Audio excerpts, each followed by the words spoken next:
Here we are, with a full heart and a peaceful mind and an open soul. I hereby announce my retirement from our beautiful sport with immediate effect. And to be fair, it's been long coming, ever since COVID really, and I'd achieved all my goals. I always thought, so what's next? And as much as squash has meant to me, it's been my passion and my identity and my purpose for as long as I can remember.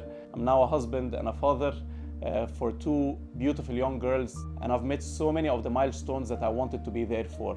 The school pickups, the late night cuddles, the bedtime stories, I guess, all of those things that pass too quickly when you're always chasing the next flight, the next match, the next tournament. I've always believed in balance, and I feel like that balance has shifted now. And if I look back at my career, I've fulfilled a lot more than I thought my potential would get me to. I would have loved to play in LA, but I'm walking away in the perfect time. You know, the squash is in a place it's never been. The level is higher than ever on both sides, the men and the women. Today it feels like a goodbye, not just to a game, but to a life that has shaped who I am. I was living a dream to travel the world, to compete against the very best, to meet incredible people, and I was blessed to go to one of the best schools through squash.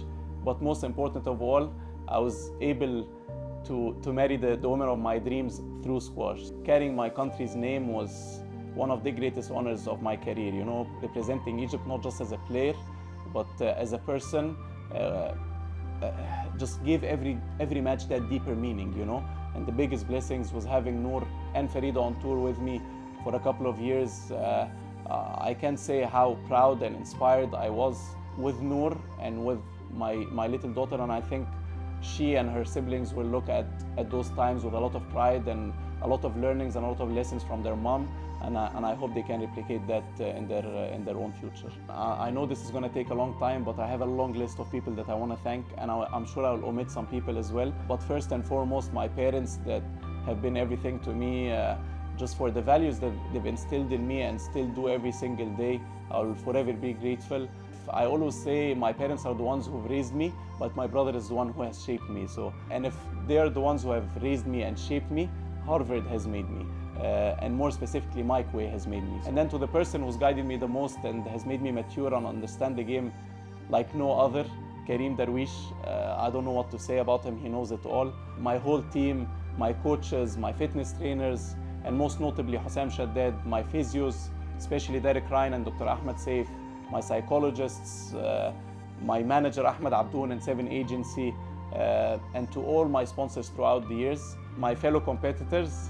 You know, the battles that we've had together, I'll never forget the memories that we've shared together. The fact that they made me a better person and a better player, and waking up every single day wanting to be better than the day before. The Egyptian Federation, the PSA, the WSF, all tournament organizers and volunteers, all journalists and media personnel, you know, I'm really grateful for them for showcasing our beautiful sport to the whole world.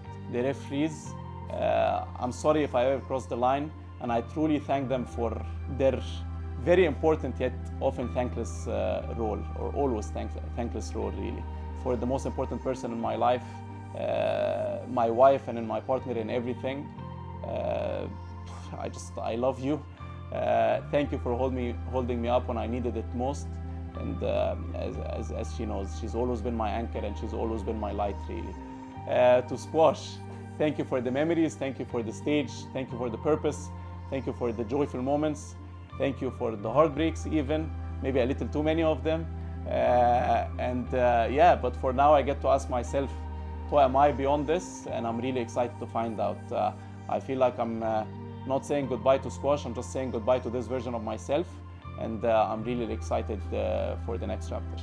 I've got zero idea what the next chapter looks like. As you know, I'm a very, very curious person.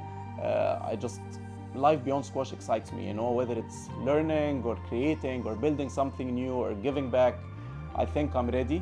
Maybe not, but I think I am, so let's see where that takes us. Well, honestly, as I said, this has been a long time coming. I'd taken the decision at the beginning of the season on my own. I hadn't told anyone, not even my wife, not my parents. I discussed it with Mike Way at the US Open. He agreed, and then I told Noor that this was going to be the last season, and I was not ready for the conversation. And then we had the conversation later during the season. I've started telling people in Ramadan, my parents and Kareem Darwish and everyone else, a couple of months ago, and I told them if I win the World Champs, this is going to be a fairy tale ending and I'm going to call it there. If not, I'm going to continue the season. And then after the World Champs, I was gutted for 10-15 minutes, and all of a sudden I flipped the switch and I was in a celebratory mood. This is the end of it. I think it's a perfect timing, still World Championships finalist. This is a perfect way to end it, and I don't want to travel anymore. I just want to spend the days with my kids, see them grow. As I said, they need me, and if I'm being honest, I need them even more. So I think this was the perfect timing. This might be the last time I talk on my platforms, God knows, but I just want to speak about something far bigger than who I am, far bigger and far more important than any sport. My heart, like so many others, is with the Palestinian people, with those people who've endured and are still enduring unimaginable suffering and loss and injustice for far too long. I stand in solidarity with them to live in peace with dignity on the land, free and safe. May we never let silence be complicity, really. May we all do what we can in our own ways to just bring this world closer to compassion, justice and freedom for all. I just want to say farewell to everyone, and hopefully this is not a goodbye.